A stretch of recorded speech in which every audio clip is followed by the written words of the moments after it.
اس وقت اپنے سوتیلے باپ سے شدید نفرت ہو رہی تھی، جو بے حد کم ظرف تھا، جو مجھ سے ویسی محبت نہیں کرتا تھا جیسی اپنے سگے بیٹے فراز سے کرتا تھا، اور وجہ صرف یہ کہ میں اس کی سگی اولاد نہیں تھی۔ میں یوں ہی کتنی ہی دیر روتی رہی اور پھر روتے روتے وہیں سو گئی۔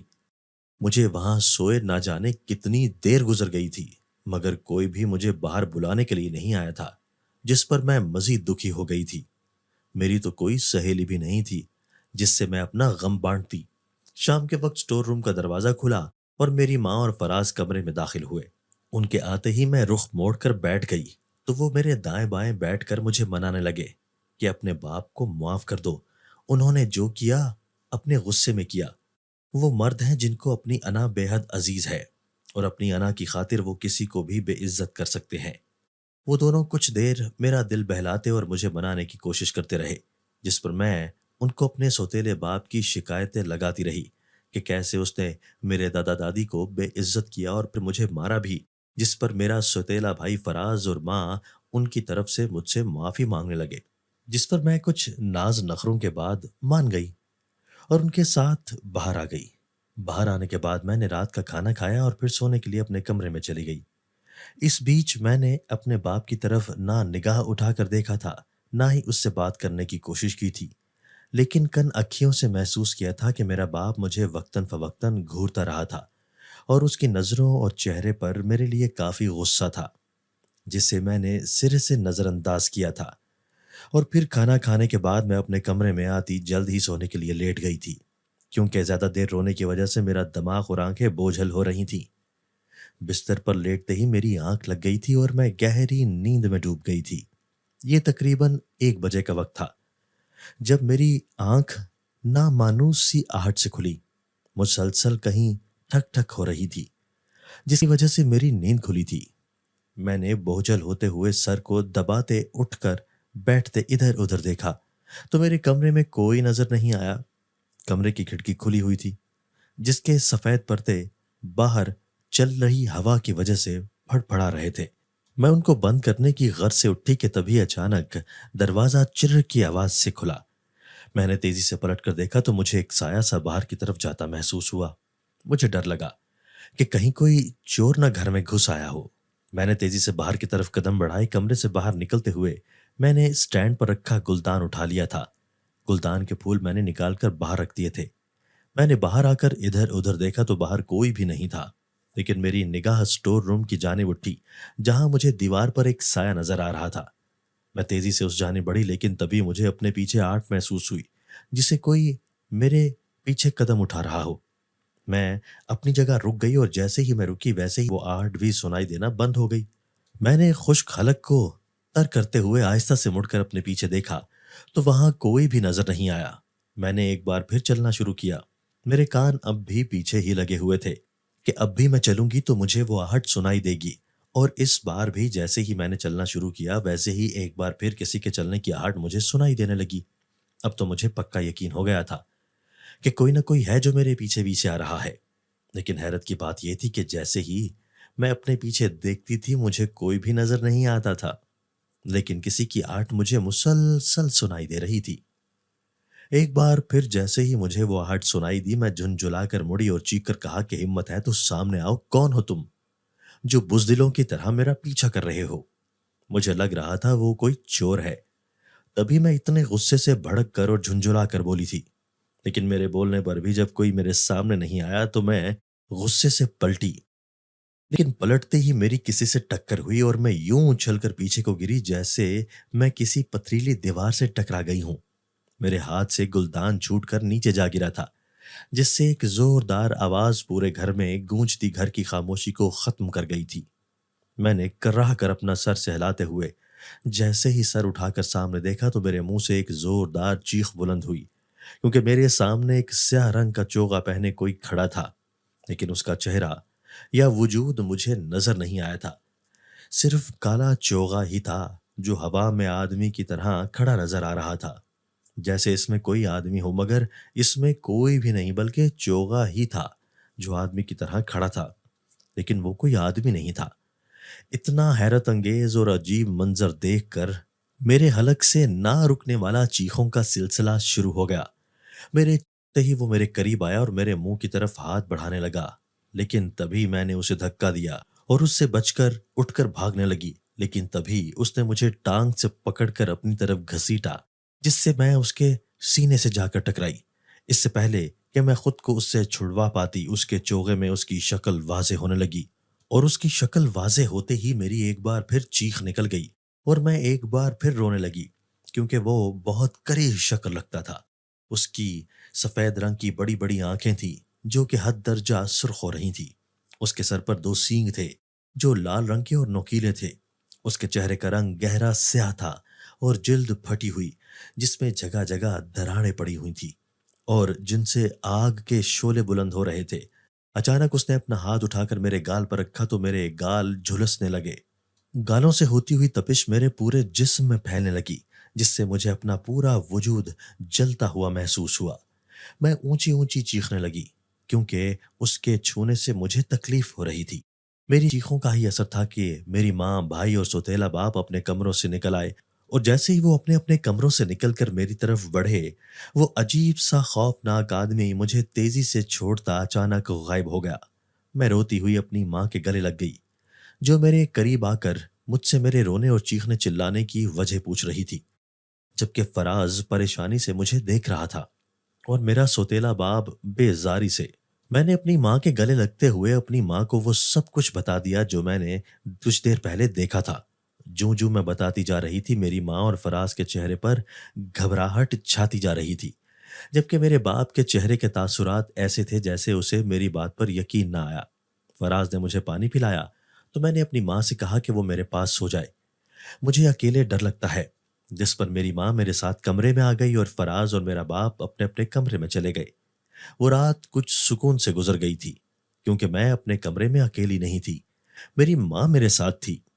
اگلے 3 دن میرے نہایت سکون سے گزرے تھے اور مجھے وہ عجیب اور خوفناک سا آدمی بھی نظر نہیں آیا تھا۔ میری ماں 3 دن میرے ساتھ ہی سوئی تھی، اور جب میں نارمل ہو گئی تو واپس اپنے کمرے میں منتقل ہو گئی۔ 3 دن بعد آج پھر میں رات کو اکیلی تھی اور پرسکون ہو کر سو رہی تھی، کیونکہ مجھے یقین تھا کہ اب مجھے ایسا کوئی عجیب اور خوفناک آدمی نہیں دیکھے گا۔ میری آنکھ لگے ابھی کچھ دیر ہی ہوئی تھی اور میری نیند ابھی کچی ہی تھی، جب اچانک مجھے اپنے پاس کسی کی موجودگی کا احساس ہوا۔ ایک نامانوس سی بو پورے کمرے میں پھیلتی محسوس ہوئی۔ بو کے ساتھ کمرے میں درجہ حرارت اتنا بڑھ گیا کہ مجھے اپنا جسم پسینے میں نہاتا محسوس ہوا۔ حالانکہ جنوری کا مہینہ سرد ہوتا ہے، میں گرمی اور تپش کے احساس سے بے حال ہوتی تیزی سے اٹھ کر بیٹھی، مگر کمرے میں میرے علاوہ کوئی نہیں تھا، لیکن مجھے ابھی بھی کسی کی موجودگی کا احساس ہو رہا تھا۔ یہ الگ بات ہے کہ وہ مجھے نظر نہیں آ رہا تھا۔ ابھی میں سہمی ہی سی بیٹھی تھی، اس احساس کو اپنی غلط فہمی قرار دے رہی تھی، جب اچانک سفید رنگ کا دھواں میرے بالکل سامنے نمودار ہوا۔ میں پہلے ہی خوف زدہ تھی، اس دھوئیں کو اپنے سامنے چکراتے دیکھ کر میرا سر چکرا گیا۔ اس سے پہلے کہ میں خوف سے چیختی، میرے حلق سے آواز نکلنا بند ہو گئی، یوں جیسے میں گونگی ہو گئی ہوں۔ میں نے بولنے کی بے تحاشا کوشش کی، لیکن میں بول نہیں پائی۔ تب تک وہ سفید دھواں ایک مکمل وجود میں ڈھل گیا تھا، اور وہ وجود اسی عجیب اور خوفناک آدمی کا تھا جسے میں نے کچھ دن پہلے دیکھا تھا۔ میں نے اٹھ کر بھاگنے کی کوشش کی، مگر میرا پورا وجود ٹوج ہو کر رہ گیا تھا کہ میں ہل بھی نہیں پا رہی تھی۔ میں نہ بول پا رہی تھی نہ ہل پا رہی تھی، لیکن سب کچھ سمجھ پا رہی تھی، اور سامنے بیٹھے اس خوفناک آدمی کے خوف سے میرے رونگٹے کھڑے ہو گئے تھے۔ وہ کچھ دیر بغور مجھے دیکھتا رہا اور پھر میرا ہاتھ تھام لیا۔ اس کے ہاتھ تھامتے ہی میرا پورا جسم شدید تپنے لگا تھا، جس سے مجھے تکلیف ہونے لگی تھی، لیکن مجھ میں اتنی ہمت بھی نہیں تھی کہ خود کو چھڑوا پاتی، کیونکہ اس نے میرا جسم مفلوج کر رکھا تھا۔ لیکن میری آنکھوں سے متواتر آنسو بہہ رہے تھے۔ مجھے خود سے ڈرتا دیکھ کر اور روتا دیکھ کر اس نے میرا ہاتھ تھپ تھپایا اور کہا کہ مجھ سے ڈرو مت، میں تمہیں کوئی نقصان نہیں پہنچاؤں گا۔ میں نے کچھ بولنے کی کوشش کی مگر ناکام رہی۔ تبھی اس نے کہا کہ میں نے تمہارے بولنے کی حس مفلوج کر دی ہے، کیونکہ اگر میں ایسا نہ کرتا تو تم چیخ چیخ کر سب کو اکٹھا کر دیتی اور میں تم سے بات نہ کر پاتا۔ اس کی بات سن کر میں پلکیں جھپکنے لگی کہ بات تو اس کی سچ ہی تھی۔ وہ پھر بولا کہ میں ایک جنزات ہوں اور مجھے تم سے محبت ہو گئی ہے۔ میں یہاں تمہارے گھر کے اسٹور روم میں رہتا ہوں جہاں تم اس دن گئی تھی۔ میرا وہاں ٹھکانہ ہے کیونکہ وہاں تم میں سے کوئی نہیں آتا، نہ ہی مجھے وہاں کسی سے کوئی خطرہ ہے۔ میں تم پہ پہلی ہی نظر میں فدا ہو گیا ہوں۔ مجھ سے تمہارا رونا دیکھا نہیں چاہتا، اس لیے میں تمہارا دل بہلانے کے لیے تمہارے سامنے آتا ہوں تاکہ تم اپنا دکھ درد مجھ سے بانٹو۔ میں تمہیں دکھی نہیں دیکھ سکتا، نہ ہی تمہیں کوئی نقصان پہنچانا چاہتا ہوں، کیونکہ میں تم سے شدید محبت کرتا ہوں۔ وہ جیسے جیل سے بوتا جا رہا تھا ویسے ویسے میری آنکھیں حیرت و خوف سے پھیلتی جا رہی تھیں۔ ایک جن زیادہ مجھ پر عاشق ہو گیا تھا، یہ ایک غیر یقینی بات تھی اور مجھے اس پر یقین نہیں آیا تھا۔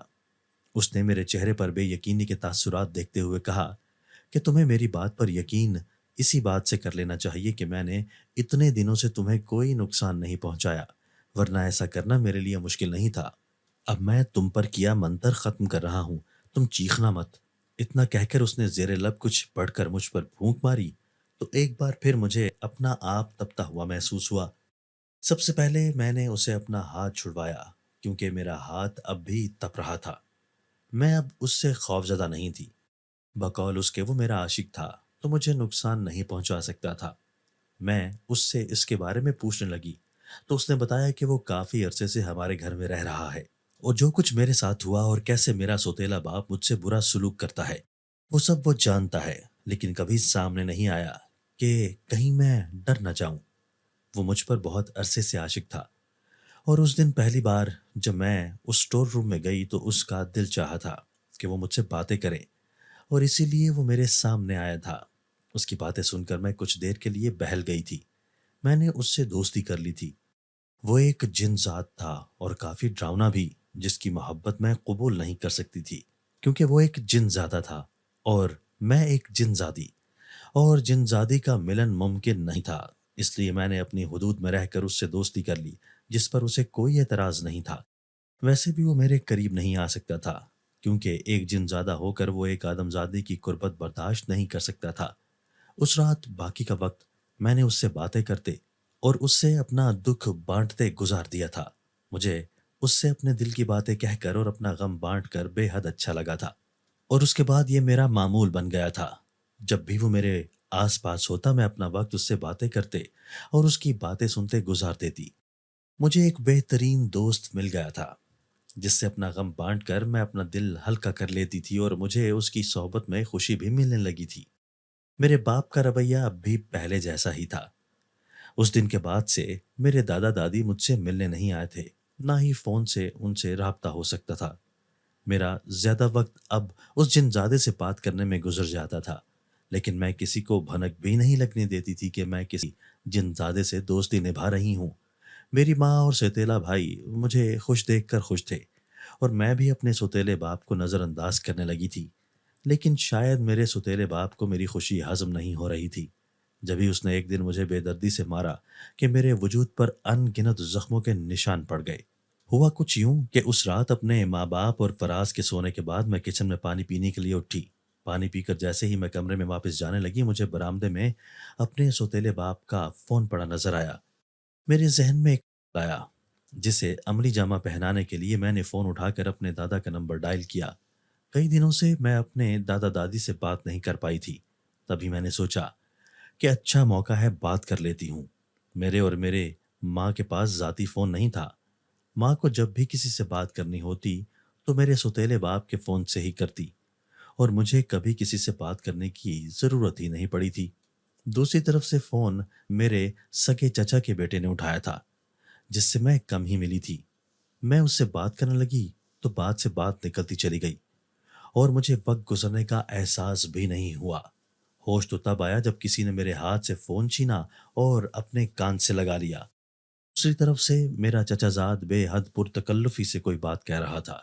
میرے باپ نے فون بند کیا اور مجھے بغیر کوئی صفائی دینے کا موقع دیے بری طرح مارنے لگا، یہ الزام لگاتے ہوئے کہ میں آدھی رات کے وقت اس کی عزت کو سرعام نیلام کرتے ہوئے عشق و معشوقی کر رہی ہوں۔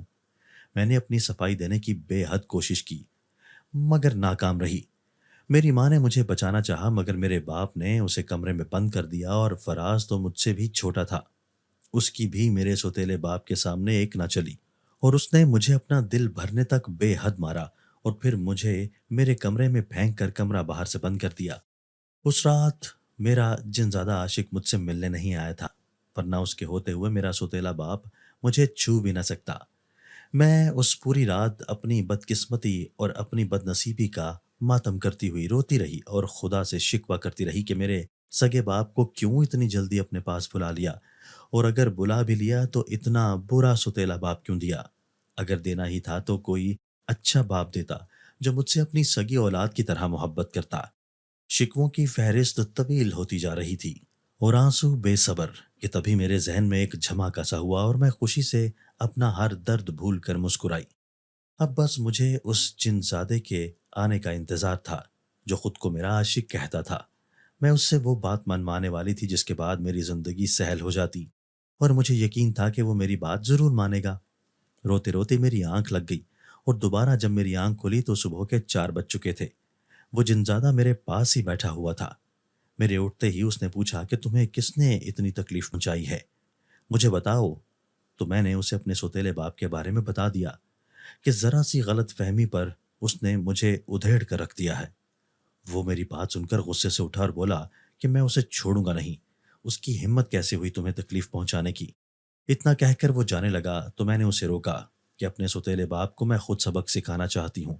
اس نے مجھے سوالیہ نظروں سے دیکھا تو میں نے کہا کہ میرے سوتیلے باپ نے مجھے بہت تکلیف پہنچائی ہے، ہمیشہ مجھے درد دیا ہے، لیکن اب میں اس سے اپنا بدلہ لینا چاہتی ہوں، اور اس کے لیے میں چاہتی ہوں کہ تم مجھے ایک دن کے لیے اپنی جناتی طاقت دے دو۔ میری فرمائش سن کر وہ پریشان ہو کر مجھے دیکھنے لگا تو میں نے کہا کہ اگر تم میرے سچے عاشق ہو تو میری بات مانو۔ وہ سوچ میں پڑ گیا تھا، لیکن پھر کچھ دیر بعد بولا کہ تم ایک آدم زادی ہو اور میں ایک جن زادہ جو کہ آگ سے بنا ہے۔ میری ساری طاقتیں تم سہن نہیں کر پاؤ گی، کیونکہ ساری ناری طاقتیں ہیں، اس سے تمہیں نقصان بھی پہنچ سکتا ہے، اور اگر تم ان طاقتوں کو سنبھال نہیں پائی تو تمہاری جان بھی خطرے میں پڑ سکتی ہے۔ اس کی بات سن کر میں کچھ پریشان ہوئی، لیکن پھر ہمت کر کے کہا کہ کچھ نہیں ہوگا اور صرف ایک دن کی بات ہے، میں زیادہ وقت کے لیے نہیں مانگ رہی۔ اس نے کچھ دیر اس بات پر سوچا اور پھر راضی ہو گیا اور کہا کہ اپنی آنکھیں بند کرو۔ میں نے اپنی آنکھیں بند کر لیں تو اس نے میرے ہاتھ تھامے اور اونچی آواز میں زیر لب کچھ پڑھنے لگا۔ جیسے جیسے وہ پڑھتا جا رہا تھا اس کے ہاتھوں کی تپش میرے ہاتھوں سے پورے جسم میں منتقل ہوتی جا رہی تھی۔ آہستہ آہستہ میرا وجود شدید تپنے لگا، ایسے لگنے لگا تھا جیسے میرے اندر ایک آگ جل اٹھی ہو جس سے میرا پورا وجود جھلسنے لگا ہو۔ میرا پورا جسم پسینے میں نہا گیا تھا، جیسے میرا وجود پگھل رہا ہو۔ اچانک باہر تیز ہوا چلنے لگی جس سے کھڑکیوں کے پرٹ آپس میں زور زور سے بجنے لگے، جس سے عجیب سا بھیانک شور پیدا ہونے لگا۔ اچانک میرے وجود کو ہلکے ہلکے جھٹکے لگنے لگے اور میرے جسم کے درجہ حرارت میں مزید اضافہ ہونے لگا۔ میں جلن اور تکلیف کے مارے رونے لگی، لیکن اس نے میرے ہاتھ نہ چھوڑے۔ میرے جسم کو لگتے جھٹکے بڑھنے لگے تو یہ سب میری برداشت سے باہر ہونے لگا۔ اس سے پہلے کہ میں چیختی اس نے تیزی سے میرے ہاتھ چھوڑ کر میرے سر کو دونوں ہاتھوں سے تھاما اور ایک بار پھر کوئی منتر پڑھا جس سے میرے جسم کو ایک زوردار اور جھٹکا لگا، اور جھٹکا لگتے ہی مجھے اپنا جسم بے حد بھاری ہوتا محسوس ہوا، اتنا بھاری کہ مجھ سے اپنا بوجھ اٹھانا بھی مشکل محسوس ہونے لگا۔ اس سے پہلے کہ میں چیختی اس جنزادے نے میرے ہاتھ چھوڑ دیے اور مجھے آنکھیں کھولنے کو کہا۔ میں ذرا سا لڑکھڑائی مگر پھر سنبھل کر اسے، وہ بیڈ پر بیٹھا ہوا تھا، اس کے چہرے سے کمزوری صاف ظاہر ہو رہی تھی۔ اس نے مجھے کہا کہ یہ طاقت رات تک کے لیے تمہارے پاس ہے، رات کو میں یہ طاقتیں واپس لے لوں گا۔ میں نے اپنے اصولوں کے خلاف جا کر یہ کام کیا ہے، ابھی میرے پاس یہ طاقتیں نہیں ہیں جس کی وجہ سے مجھے کمزوری محسوس ہو رہی ہے۔ مجھے جلد ہی اپنی طاقتیں واپس چاہیے ہیں، اس لیے تمہیں جو بھی کرنا ہے جلد سے جلد کرو۔ اس کی بات سن کر میں نے اپنا سر ہلا دیا۔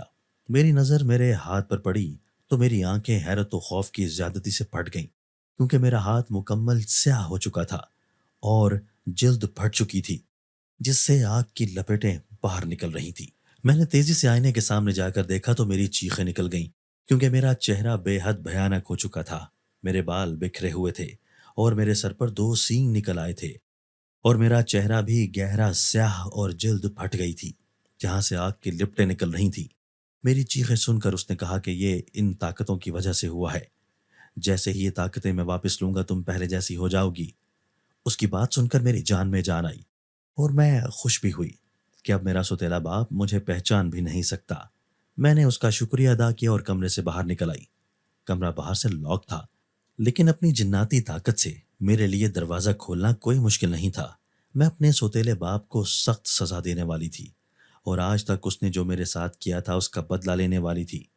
باہر کوئی بھی نہیں تھا۔ میں تیزی سے اپنے باپ کے کمرے کی جانب بڑھی اور اپنی طاقت سے دروازہ کھولا اور اندر داخل ہوئی۔ سامنے ہی بیڈ پر میرا سوتیلا باپ اور سگی ماں گہری نیند سو رہے تھے۔ جیسے ہی میں اندر داخل ہوئی میں نے آنکھ سے اشارہ کیا، جس سے پنکھا بے حد تیز ہو گیا۔ باہر تیز ہوا چلنے لگی اور پھر دروازہ خود بخود چرر کی آواز سے کھلنے اور بند ہونے لگا۔ میں نے ہاتھ سے اشارہ کیا تو میرے سوتیلے باپ کا دم گھٹنے لگا۔ وہ نیند میں ہی اپنی گردن کو مسلتا دائیں بائیں سر پٹکنے لگا۔ میں نے اس پر پھر سے منتر پڑھتے اس کی گردن پر دباؤ بڑھایا، جس کی وجہ سے وہ گھبرا کر اٹھ بیٹھا، مگر اس کی گھٹن کم نہ ہوئی۔ اس نے آنکھیں کھول کر سامنے میری طرف دیکھا تو اس کی چیخ نکل گئی اور پھر چیخوں کا نہ رکنے والا سلسلہ شروع ہو گیا۔ اس کی چیخوں سے گھبرا کر میری ماں اٹھنے لگی تو میں نے تیزی سے اپنی ماں پر جادو کر دیا، جس سے وہ مدہوش ہو کر نیند میں گم ہو گئی۔ مگر ستیلا باپ مجھے دیکھ کر کچھ پڑھنے کی کوشش کرنے لگا، شاید آیت الکرسی، تاکہ میں بھاگ جاؤں، لیکن اس سے پہلے ہی میں نے اس کی آواز بند کر دی۔ اپنی بے بسی پر وہ پھٹی آنکھوں سے مجھے دیکھتا بیڈ سے اترا اور باہر بھاگنے لگا، لیکن تبھی میں نے جادو سے اسے ہوا میں الٹا لٹکا دیا اور پنکھے کی طرح گول گول گھمانے لگی۔ وہ چکراتے سر کو تھامتا ہوا چیخنے لگا۔ ساتھ ہی میں نے جادو سے ایک ہنٹر ظاہر کیا جو اس کے ساتھ گھومتا اسے مارنے لگا۔ اسے چیختے اور تکلیف سے تڑپتے دیکھ کر میں سکون محسوس کرنے لگی تھی۔ اچانک دروازہ کھلنے لگا۔ میں نے چونک کر دروازے کی جانب دیکھا، باہر فراز کھڑا تھا۔ میں نے وہیں کھڑے کھڑے فراز کو بھی نیند میں گم کر دیا تو وہ وہیں ڈھیر ہو گیا۔ میں نے اپنے ستیلے باپ کو نیچے گرایا اور پھر اسے بالوں سے دبوچتے باہر لے آئی۔ اس کے جسم سے خون رسنے لگا تھا، جس کی بو مجھے بے حد لذیذ لگ رہی تھی۔ شاید جناتی طاقتیں ملنے کی وجہ سے مجھے اس کے خون کی بو اچھی لگ رہی تھی۔ تبھی میں نے تیزی سے اس کے خون کو پینا شروع کر دیا۔ کچھ دیر بعد میں اس کے نڈھال وجود کو لے کر باہر برآمدے میں آ گئی۔ وہ مجھ سے معافیا مانگنے اور رونے گڑ گڑانے لگا کہ میں اسے چھوڑ دوں، مگر میں نے چیخ کر کہا کہ تم نے مجھے چھوڑا تھا، نہیں نا، تو میں بھی اب تمہیں نہیں چھوڑوں گی۔ میری آواز میں اتنی گرج تھی کہ گھر کے در و دیوار لرزتے محسوس ہونے لگے تھے۔ میں نے اپنے سوتیلے باپ کو گھسیٹتے ہوئے دیوار سے اٹکا دیا اور خود اس کے سامنے کھڑی ہو کر اس کی گردن دبانے لگی، لیکن اچانک ہی مجھے اپنے جسم کا درجہ حرارت مزید بڑھتا محسوس ہوا۔ ایسا لگا جیسے میں ابھی کے ابھی پھٹ جاؤں گی۔ میرا پورا جسم لرزنے لگا تھا۔ میں نے اپنے آپ کو سنبھالنے کی کوشش کی، لیکن اچانک میں دھڑام کر کے زمین پر گری اور تڑپنے لگی۔ میرے پورے جسم میں بے چینی دوڑنے لگی تھی اور شدید کھجلی ہونے لگی تھی۔ میں تیزی سے تڑپتی اپنے جسم کو بری طرح سے کھجانے لگی۔ مجھے ایسے لگ رہا تھا جیسے میرے جسم میں جگہ جگہ کیڑے دوڑ رہے ہوں اور اندر ہی اندر مجھے کاٹ رہے ہوں۔ میرا باپ کراہتا ہوا دیوار پر ٹنگا مجھے حیرت و خوف سے دیکھ رہا تھا، کیونکہ نہ صرف میں تڑپ رہی تھی بلکہ میری شکل بھی تبدیل ہو رہی تھی۔ آنکھیں بڑی ہوتی جا رہی تھیں اور آنکھوں کا رنگ سفید سے بدل گیا تھا اور گہرا سرخ ہو گیا تھا۔ میری آنکھوں سے خون نکلنے لگا تھا اور میرے پورے جسم سے شرارے پھوٹنے لگے تھے، جس سے مجھے تکلیف ہونے لگی تھی اور میرے حلق سے چیخیں نکلنے لگی تھی۔ مجھے ایسا لگ رہا تھا جیسے میرا آخری وقت آ گیا ہو۔ یہ طاقتیں شاید میرے کنٹرول سے باہر ہوتی جا رہی تھیں۔ مجھے اس جن زادے کی باتیں یاد آئیں جس نے کہا تھا کہ یہ جناتی طاقتیں ہیں اور میں ایک آدم زادی ہو کر شاید ان کو کنٹرول نہ کر پاؤں، لیکن تب میں نے اس کی بات نہیں مانی تھی بلکہ بدلے کی آگ میں اندھی ہو گئی تھی۔ میں نے کراہتے اور تڑپتے ہوئے اپنے سوتیلے باپ کو دیکھا جو اب نیچے گرا کر رہا تھا۔ شاید اس پر سے جادو کا اثر ختم ہو رہا تھا۔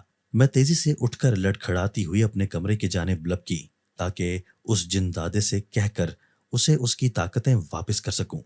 تکلیف اور درد سے میرا برا حال تھا اور میں جلد از جلد اس مصیبت سے چھٹکارا پانا چاہتی تھی جس کو میں نے خود مول لے لیا تھا۔ میں جیسے ہی تڑپتی ہوئی اپنے کمرے میں داخل ہوئی تو میرا دل دھک سے رہ گیا، کیونکہ سامنے پڑا میرا بیڈ خالی تھا۔ وہاں ہلکی ہلکی سی راکھ پڑی ہوئی تھی، جبکہ وہ جن زیادہ وہاں کہیں بھی نہیں تھا۔ میں لڑکھڑاتی ہوئی پورے کمرے میں اسے ڈھونڈنے لگی، لیکن وہ کہیں نہیں تھا۔ تکلیف سے لرزتے تڑپتے اور چلاتے مجھے سمجھ نہیں آ رہا تھا کیا کروں۔ تبھی میں نے تیزی سے چٹکی بجائی تو میرا جسم چوغے میں ملبوس ہو گیا۔ اس کی بڑی سی ٹوپی اور لباس سے خود کو مکمل چھپاتی میں تیزی سے گھر سے باہر نکلی اور لڑکھڑاتے ہوئے رکشہ ڈھونڈنے لگی۔ رکشے والا جلد ہی مل گیا تھا۔ میں نے اسے کچھ پہنچے ہوئے عامل بابا کے پاس پہنچنے کا کہا، کیونکہ مجھے فقط ایک ہی حل نظر آ رہا تھا جس کے ذریعے میں ان جناتی طاقتوں سے چھٹکارا حاصل کر سکتی تھی۔ رکشے والا میری بھاری مردانہ ٹائپ آواز سن کر اور میرے سیاہ ہاتھ دیکھ کر چونکا، مگر کہا کچھ نہیں۔ آدھے گھنٹے میں وہ مجھے ایک عامل بابا کے آستانے پر لے گیا۔ میں نے اسے کرایہ ادا کیا اور اندر کی جانب بڑھی۔ میرے پورے جسم میں کمزوری چھانے لگی تھی۔ ایسا لگ رہا تھا جیسے میرے جسم میں چیونٹیاں دوڑ رہی ہوں۔ میں نے اپنے ہاتھوں کو دیکھا جس سے مٹی جھڑنے لگی تھی۔ میری آنکھیں حیرت و خوف سے پھیل گئیں کیونکہ میرے ہاتھ آہستہ آہستہ کر کے جھڑ رہے تھے۔ اگر یہی صورتحال رہتی تو جلد ہی میرے ہاتھ مٹی ہو کر ختم ہو جاتے اور میں کچھ بھی نہ کر پاتی۔ میں نے تیزی سے عامل بابا کے آستانے کے اندر آ کر چاروں طرف نظر دوڑائی تو مجھے ہر طرف کوئی نہ کوئی مرید نظر آ رہا تھا۔ ایک آدمی سے پوچھ کر میں لڑکھڑاتے ہوئے اندر عامل بابا کے کمرے کے اندر داخل ہوئی اور اندر داخل ہوتے ہی میرے جسم سے طاقت ختم ہوئی اور میں دھڑام کر کے فرش پر جا گری، جس سے میرا چوغا میرے چہرے سے ہٹا اور میرے بازو بھی نظر آنے لگے، جسے دیکھ کر وہاں موجود سبھی لوگ چیخے مارتے ہوئے وہاں سے باہر بھاگ گئے۔ عامل بابا نے چونک کر مجھے دیکھا اور اپنی جگہ سے اٹھ کر میرے پاس آ کر بیٹھ گیا اور میرا جائزہ لینے لگا۔ میرے ہاتھوں کے ساتھ ساتھ اب میرے بازوؤں اور چہرے سے بھی مٹی جھڑنے لگی تھی۔ میں عامل بابا کے سامنے ہاتھ جوڑتی ہوئی رونے لگی تو اس نے مجھ سے پوچھا کہ کیا ہوا ہے، تم کون ہو اور ایسے کیوں ہو گئی ہو، جس پر میں نے اسے شروع سے لے کر آخر تک سب کچھ بتا دیا۔ وہ میری بات غور سے سنتا رہا اور پھر کچھ سوچ کر میرے سر پر ہاتھ رکھا اور زیر لب کچھ پڑھنے لگا۔ جیسے ہی اس نے کوئی منتر پڑھا ویسے ہی میرے جسم سے مٹی جھڑنا ختم ہو گئی، لیکن میرے جسم سے شرارے مسلسل پھوٹتے رہے۔ اس عامل نے مجھے سیدھا لٹایا اور میرے گرد لمبائی کے رخ دائرہ کھینچ دیا۔ پھر اس نے اس دائرے پر ہلکی ہلکی لال مرچیں چھڑکی جس سے میرے جسم کو ایک جھٹکا سا لگا۔ اس کے بعد اس نے پیروں اور سرہانے دو دو لیمو رکھ دیے۔ میرے جسم کو ہلکے ہلکے جھٹکے لگنے شروع ہو گئے تھے جس کی وجہ سے میرے پورے جسم میں تکلیف ہونے لگی تھی۔ میرے پورے جسم میں بے چینی کی لہریں اٹھنے لگیں جس سے میں زور زور سے رونے اور کرراہنے لگی۔ میں اپنی نادانی میں مرنے کے قریب پہنچ گئی تھی۔ اگر میں ایسا نہ کرتی تو آج میں ٹھیک ٹھاک ہوتی۔ وہ عامل اب میرے دائیں طرف دائرے کے باہر کی جانب آ کر بیٹھ گیا تھا اور اب آنکھیں بند کر کے نہ جانے کیا پڑھنے لگا تھا۔ آہستہ آہستہ اس کی آواز اونچی ہوتی گئی اور جیسے جیسے اس کی آواز بلند ہوتی گئی کمرے کا ماحول بدلنے لگا تھا۔ ہر طرف اندھیرا چھا گیا تھا، لیکن پھر بھی کمرے میں نیم اجالا موجود تھا جو کہاں سے آ رہا تھا مجھے پتہ نہیں چل رہا تھا۔ کمرے میں تیز طوفانی ہوا چلنے لگی تھی جس سے کھڑکیوں کے پٹ آپس میں بجنے لگے تھے اور اس کے ساتھ ہی کمرے میں چمگادڑوں کے چیخنے اور ان کے پروں کے پھڑ پھڑانے کی آوازیں گونجنے لگی تھیں۔ ان سب کی وجہ سے کمرے میں ایک عجیب سا شور مچ گیا تھا جس سے میرے کانوں میں بے تحاشا درد ہونے لگا تھا۔ میں جو پہلے ہی تکلیف سے نڈھال تھی، کانوں کے درد کی وجہ سے میں مزید اونچی آواز میں چیخنے لگی، مگر وہ عامل مسلسل اونچی آواز میں کچھ پڑھ رہا تھا۔ میں دائرے کے اندر ہی مچل رہی تھی جب اچانک کمرے میں میرے دائرے کے اوپر سیاہ اور سفید رنگ کا دھواں چکرانے لگا۔ وہ دھواں میرے وجود کو چھو نہیں پا رہا تھا۔ کچھ ہی دیر میں سیاہ اور سفید دھواں آپس میں مل گیا اور گہرے سرمئی رنگ کے دھوئیں میں تبدیل ہوتا میرے گرد کھینچے گئے دائرے سے کچھ فاصلے پر میرے برابر میں لیٹ گیا۔ میرے دیکھتے ہی دیکھتے وہ دھواں ایک وجود میں بدل گیا اور وہ وجود اسی جنزادے کا تھا جس کی جناتی طاقتیں میرے پاس تھیں۔ میں اسے دیکھ کر مزید رونے لگی کیونکہ اس کا وجود بھی خاصا بگڑ چکا تھا۔ چہرہ پہلے سے بھی زیادہ قریح ہو چکا تھا اور اس کے وجود کو بھی میری طرح ہلکے ہلکے جھٹکے لگ رہے تھے۔ وہ گہرے گہرے سانس بھر رہا تھا جیسے اسے سانس لینے میں مسئلہ ہو رہا ہو۔ میں نے اپنا رخ سامنے کی طرف کر لیا، تبھی اس عامل نے اچانک مور کے پنکھوں کے جھاڑ اٹھائے اور ہم دونوں کے اوپر پھیرنے لگا۔ اچانک میرے اور اس جنزادے کے وجود کو ایک زوردار جھٹکا لگا اور پورے کمرے میں ہمارے منہ سے نکلنے والی چیخیں گونجنے لگیں۔ کچھ ہی دیر میں ہمارے منہ سے نکلنے والی چیخوں کا سلسلہ تھما تو محسوس ہوا جیسے میں نارمل ہو گئی ہوں۔ میں نے اٹھ کر بیٹھتے خود کا جائزہ لیا تو گہرا سکون بھرا سانس لیا کیونکہ میں نارمل ہو چکی تھی۔ وہ جن زیادہ بھی نارمل ہو گیا تھا۔ میں نے اٹھ کر عامل کا شکریہ ادا کیا تو اس نے ہم دونوں سے کہا کہ تم قدرت کے اصولوں کے خلاف گئے ہو۔ تم اگر وقت پر یہاں نہ آتی تو تمہارا وجود حد سے زیادہ تپنے سے پھٹ جاتا اور تم دونوں مر جاتے۔ آج یہ غلطی کر لی ہے، آئندہ مت کرنا۔ اور اس جنزادے کو میں اس کی دنیا میں واپس بھیج رہا ہوں، جس کے بعد یہ کبھی اس دنیا میں واپس نہیں آ سکے گا۔ عامل کی بات پر ہم دونوں نے سر جھکائے۔ اس عامل نے میرے سامنے اس جنزادے کو اس کی دنیا میں واپس بھیج دیا۔ میں نے عامل سے معافی مانگی اور پھر گھر کی طرف روانہ ہوئی۔ گھر آ کر میں نے اپنے گھر والوں کو سب کچھ بتا دیا، جسے سن کر سب بے یقین رہ گئے۔ میرے سوتیلے باپ نے اپنے کیے کی مجھ سے معافی مانگی کہ یہ سب انہی کی وجہ سے شروع ہوا تھا۔ اس نے وعدہ کیا کہ وہ فراز کی طرح ہی مجھے پیار دے گا۔ اس سب کے بعد میرے اور میرے باپ کے تعلقات بحال ہو گئے اور پھر میں اس کی شفقت تلے خوشی خوشی زندگی گزارنے لگی۔ لیکن اس واقعے کا ایک نشان میرے بازو پر جلے کی صورت میں رہ گیا تھا، جو مجھے ہمیشہ میری حماقت کا احساس دلاتا تھا، مگر میں سب کچھ بھولنے کی کوشش کر کے ہنسی خوشی جینے لگی تھی۔ دوستو، اگر آپ کو آج کی ہماری یہ ویڈیو پسند آئی ہے تو اسے لائک کیجئے اور اسے اپنے پیاروں کے ساتھ شیئر ضرور کیجئے گا۔ اور ہاں، اگر آپ نے ابھی تک ہمارا چینل سبسکرائب نہیں کیا تو ہمارا چینل سبسکرائب کر دیجئے اور بیل آئیکن بھی پریس کر دیجئے تاکہ ہماری ہر نئی آنے والی ویڈیو آپ کو بر وقت مل سکے۔ اللہ حافظ۔